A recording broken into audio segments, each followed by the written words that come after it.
আসসালামু আলাইকুম। আশা করি আপনারা সবাই ভালো আছেন। আজকে আমি আলোচনা করব সৌরশক্তি হাঁস বা প্রাকৃতিক সৌরশক্তি বর্ধক একটি আয়ুর্বেদিক ওষুধ সম্বন্ধে।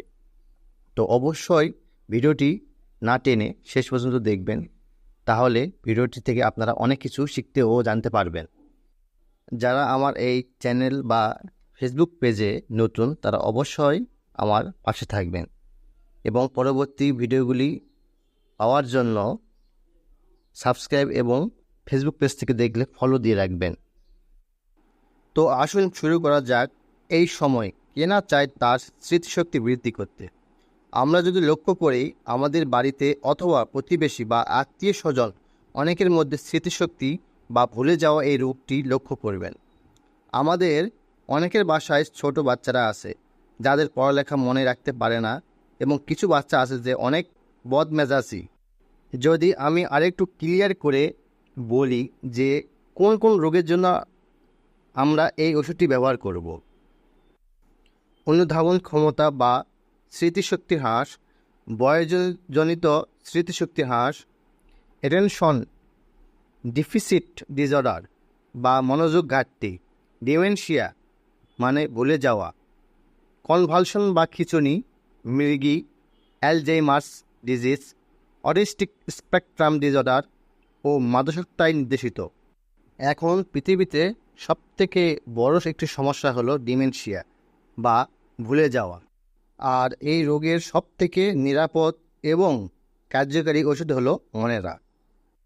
মনেরা সিরাপ নিয়মিত কিছুদিন খেলেই এই ডিমেনশিয়া বা ভুলে যাওয়া রোগ থেকে মুক্তি পাওয়া সম্ভব। মনেরা হলো প্রাকৃতিক স্মরণশক্তি বর্ধক, যা তৈরি হয়েছে অসাধারণ কয়েকটি ভেষজ উপাদান দিয়ে। এটি একটি চিনিমুক্ত সিরাপ। যাদের ডায়াবেটিস আছে বা যাদের চিনি খেলে সমস্যা হয়, তারাও এটাই খেতে পারবে। তো আসুন জেনে নেই মনেরা সিরাপের মাত্রা ও সেবনবিধি।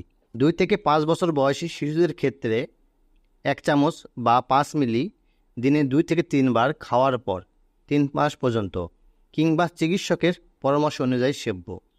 6 থেকে 12 বছর বয়সী শিশুদের ক্ষেত্রে 1 থেকে 2 চামচ বা 5 থেকে 10 মিলি দিনে 2 থেকে 3 বার খাওয়ার পর 3 মাস, কিংবা চিকিৎসকের পরামর্শ অনুযায়ী সেব্য।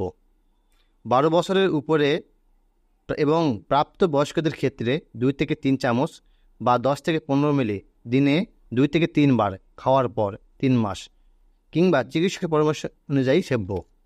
ওষুধটি খাওয়ার পূর্বে অবশ্যই ভালোভাবে ঝাঁকিয়ে নেবেন এবং ওষুধের গায়ে উৎপাদন তারিখ এবং মেয়াদোত্তীর্ণ তারিখ দেখে নেবেন।